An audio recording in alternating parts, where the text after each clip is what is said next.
Мемлекеттік органдардың басты міндеті халыққа қызметтің барынша сапалы, әрі оңай көрсетілуін қамтамасыз ету екенін елбасы үнемі айтып келеді. Осы бағытта ел игілігі үшін қыруар іс-шара жүзеге асуда. Мысалы, жеке куәлікті алу бұрын 1 айға созылса, қазір құжат 2 күнде дайын болады. Және тіркеу орнына қарамастан кез келген қаладан құжатын ала алады. Осылайша халықтың уақыты ғана емес, қаржысы да үнемделіп отыр. Немесе ең жиі сұранылатын қызметтердің бірі қылмыстық құқық бұзушылық туралы анықтамаға тоқталайық. Бұрын 7 күн ішінде берілетін осы құжат қазір санаулы минут ішінде алуға болады. Кәсіпкерлік үшін жасалған жеңілдіктер де аса қомақты. Мысалы, барлық лицензиялы түрлерін алу бұрын 30 күн болса, ол үшін талай құжат жинауға тура келетін. Қазір электрондық үкімет порталы арқылы оны 15 күн ішінде жүзеге асуға болады. Осы сияқты мысалдар көп келтіруге болады, оны біз айтып жатырмыз. Оказание госуслуг гражданам – один из наиболее значимых факторов социального комфорта населения. Поэтому качественное развитие данного направления является важной задачей в работе государственных органов. Сегодня у нас есть 3 основных канала получения госуслуг. Первое – это портал электронного правительства. Второе – государственная корпорация правительства для граждан.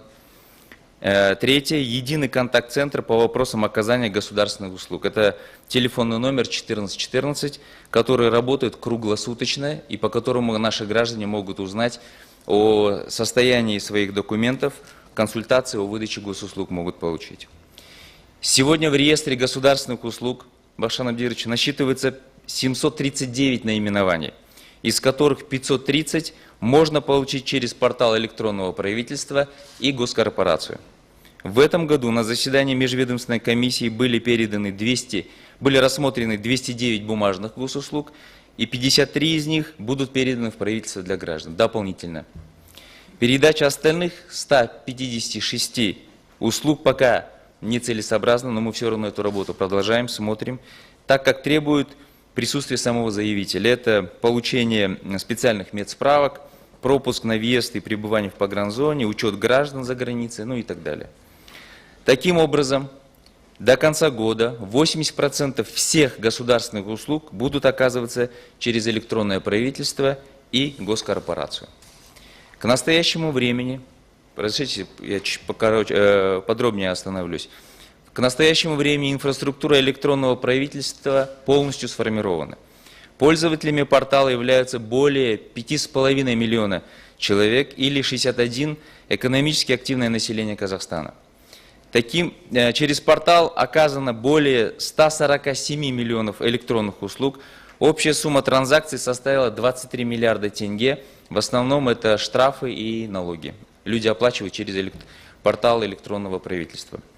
Граждане, не выходя из дома, могут получить такие виды услуг, как заключение брака, постановка на очередь в детский сад, несколько пособий различных и так далее. Также электронные услуги стали доступны в мобильном приложении. Не весь перечень, но достаточно короткий, но все равно. Некоторые виды справок уже можно получить через смартфон. Оптимизация и автоматизация госуслуг позволила сократить сроки их оказания, перечень предоставляемых документов, а также снизить коррупциогенность отрасли. Например, сокращены сроки регистрации индивидуального предпринимателя с 30 дней до 1 дня, с 5 документов до 0.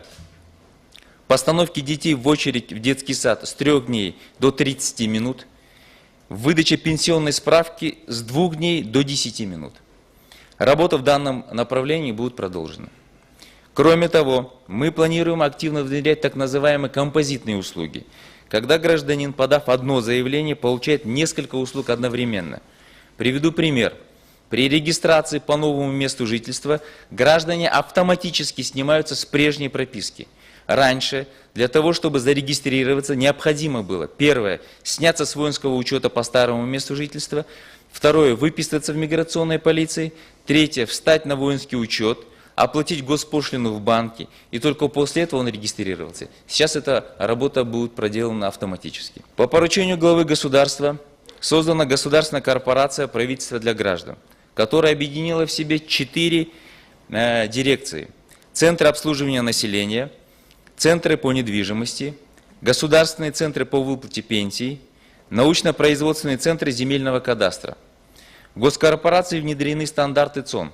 Это единое безбарьерное обслуживание, единый график работы до 8 часов, до 20:00, регламенты оказания услуг. В результате оптимизации число фронт-офисов госкорпорации увеличено с 270 до 353. Через госкорпорацию уже оказано более 25 миллионов услуг. Кроме того, для оказания услуг жителям отдаленных населенных пунктов мы используем автомобили, которые выезжают по заказу акимов сельских округов. Позвольте проинформировать о результате проведенной оптимизации структуры госкорпораций. По результатам оптимизации численность руководящих работников снизилась на 47,7%, оптимизировано 126 зданий. Дирекция НПЗМ и ЦПН объединены в дирекцию земельного кадастра и технического обследования недвижимости. Это позволит ввести единую базу данных по учету земельных участков и недвижимости.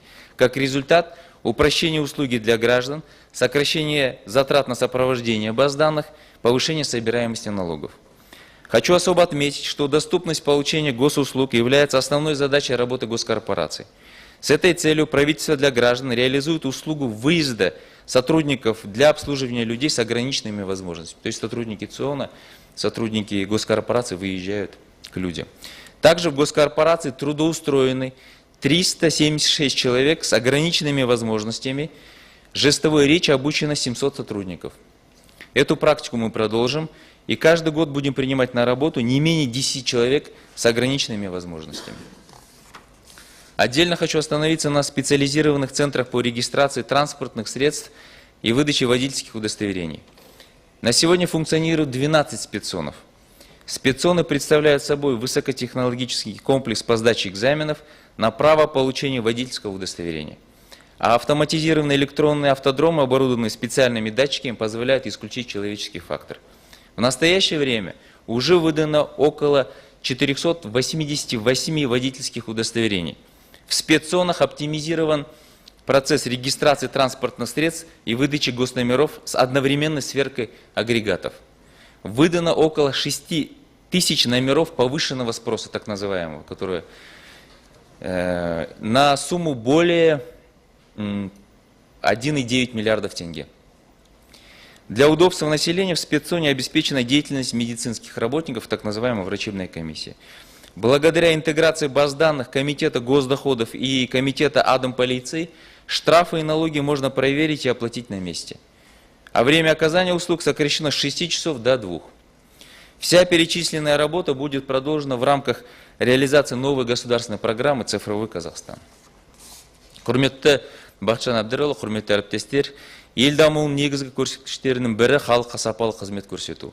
Қазіргі күні жүргізіліп жатқан әкімшілік реформаларында көздегені азаматтардың құқықтары мен мүдделерін ескеретін мемлекеттік басқарудың сапалы моделін құру екені белгілі. Осыған байланысты біздің алдымызда мемлекеттік қызмет көрсетудің тиімді жүйесін жолға қою міндеті тұр. Жыл өткен сайын мемлекеттік қызметтерге сұраныс арта түсуде, оны бәріміз білеміз. Халықтың тарапынан айтылып жатқан сын мен ұсыныстар да бар. Біз осының барлығын ескеріп, барлық қызметтерді ыңғайлы, түсінікті әрі жедел көрсетуге күш салатынымыз боламыз. Ақпарат және коммуникациялар министрлігі осы міндетті жүзеге асыру үшін үлкен шаралар жоспарлап отыр. Мемлекеттік қызметтерді оңтайландыру мен автоматтандыру, оны халыққа барынша қолжетімді ету жұмыстарын жалғастыра береміз.